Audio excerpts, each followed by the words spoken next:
안녕하세요, 라이더훈입니다. 제가 속도계를 바꿨는데 구입한 지 한참 되어서 이렇게 영상을 찍게 됐네요. 기존에 쓰던 게 브라이튼 라이더 330 그리고 이번에 새로 산 게 라이더 450인데요 일단 디자인 변화가 크게 있는 것 같진 않아요.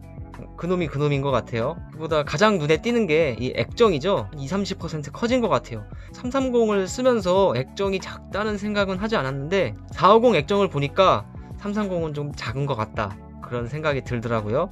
정면에서 봤을 때는 똑같이 네모나긴 한데 옆에서 보면 달라요. 330은 네모 반듯하게 생겼죠. 네모나게 생겼어요. 450 같은 경우에 앞에서 봤을 땐 큰 차이가 없는데 옆에서 보면은 공기 저항을 줄이기 위해 노력한 게 보여요. 약간 둥글둥글하죠? 그리고 바람을 맞는 정면 부분은 이 딤플 형상으로 되어 있고요. 이런 거는 집 휠셋에서 적용된 모양이죠. 공기 저항을 줄여준다고 하네요. 요즘은 속도계도 공기 저항을 감안해서 디자인이 되고 있는데 브라이튼도 공기 저항을 줄이기 위해 이런 식으로 디자인이 되었네요. 버튼이 늘어났어요. 위아래 OK 버튼, 뒤로 가기 전원 버튼, 메뉴 버튼. 자, 이제 330하고 한번 비교를 해볼게요. 전원을 킵니다.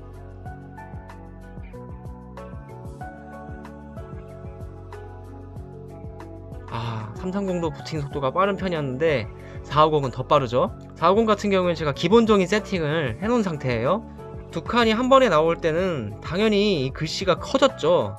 그런데 이 가장 작은 글씨 같은 경우에는 액정은 커졌는데 폰트 크기가 작아졌어요. 왜 이럴까? 그럼 한번 메뉴를 살펴보도록 할게요. 이번에 바뀐 것 중에 하나가 GPS 모드가 여러 가지를 지원한다는 거예요. 이게 아마 미국과 러시아, 미국과 중국, 미국, 유럽, 일본, 이렇게 알고 있어요. 요거는 절전 모드라고, 신호를 못 잡거나 그런 적이 없기 때문에 파워 세이브 모드로 쓸 겁니다.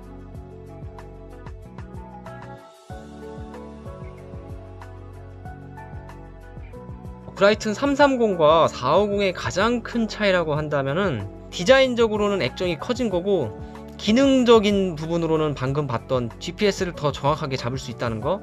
또 다른 차이로는 내비게이션 기능인데요. 내비게이션 기능도 편집을 해볼게요.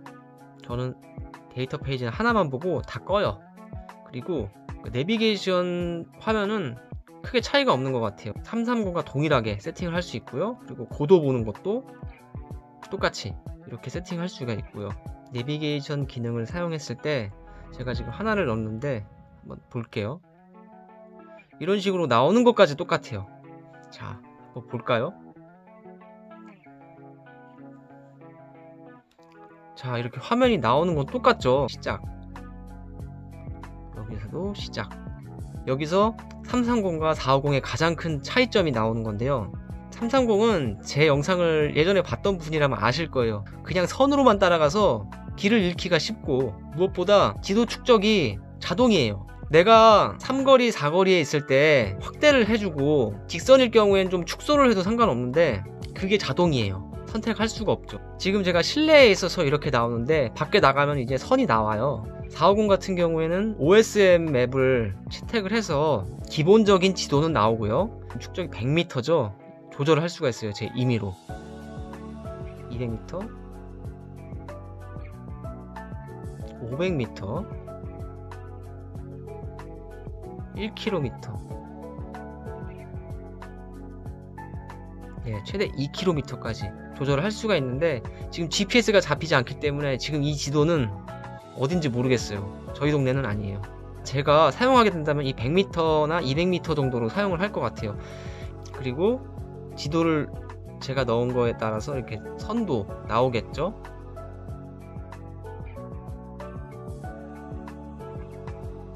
그 대신에 구글맵 때문에 330과 마찬가지로 좌회전 우회전 알려주는 기능은 한국에선 지원하지 않고요. 뭐 이런 식으로 내비게이션 기능을 사용하면 될 것 같고요.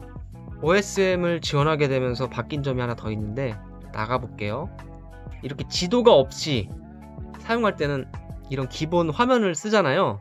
여기서 내려가면은 이렇게 현재 위치가 나와요.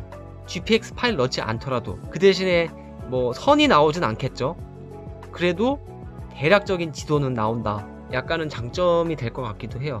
이 지도가 얼마나 잘 나올지는 모르겠어요. OSM 맵 자체가 사람들이 지속적으로 업데이트를 해줘야 되는데 브라이튼 여기서 잘 해줄지 모르겠어요. 그렇다고 최신 업데이트된 지도를 브라이튼에 넣는 방법? 아직까지는 모르겠고 굉장히 복잡하더라고요. 저는 지도는 사실 크게 신경 안 쓰고 선 따라가는 것만 확대 축소가 자유자재로 된다는 거, 그것만으로도 GPX 파일 넣어서 따라가는 데는 뭐 크게 문제는 없을 것 같아요. 요즘 속도계에서 뭐 이것저것 기능 다 돼요. 시마노 DI2나 스램 2탭 그런 것도 지원을 해서 기어비를 볼 수 있다고 나오고요. 배터리도 확인할 수 있고 기본적인 게 다 돼요. 일단은 브라이튼 속도계라고 현재로서는 가성비로는 가장 좋은 것 같아요. 450 같은 경우에 이베이에서 직구를 하면은 17만원 정도 구입을 하실 수 있을 거예요. 직구기 때문에 고장이 난다 그럼 AS 받기가 조금 골치 아파지겠죠. 그렇다고 해서 브라이튼 450을 국내에서 구입을 할 수 있느냐, 수입사에서 수입을 안 해요. 현재까지는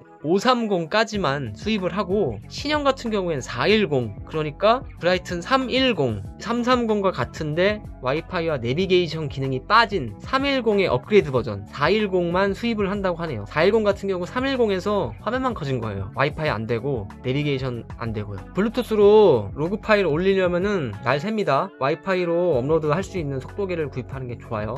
내비게이션 기능 써보고 싶은데 아직까지도 자전거를 탈 수가 없어서 확인을 못하고 있어요. 제가 자전거를 다시 타게 되면 이 내비게이션 리뷰부터 올리도록 할게요. 오늘 영상은 여기까지 하도록 하겠습니다.